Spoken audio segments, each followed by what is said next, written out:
Salom do'stlar. Hozir biz sizlar bilan O'zbekiston bayrog'ini bezatamiz.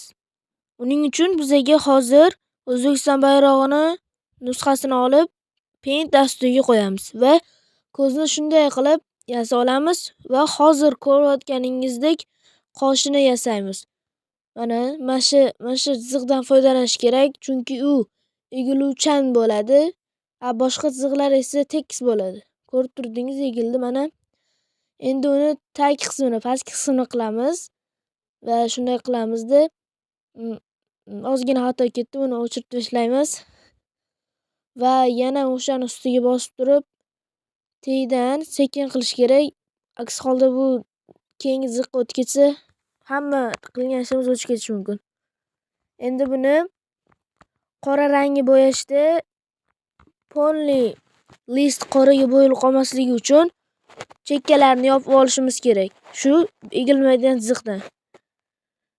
Uni yopamiz va old tarafini ham yopishimiz kerak bo'ladi.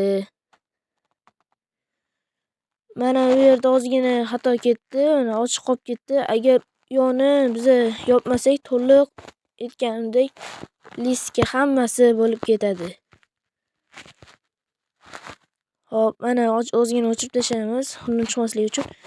Endi bularni hozir biz kopiyat qilishdan oldin biz hozir rang belgilab turib, qorani belgilaymiz va chelakda ustiga bosamiz.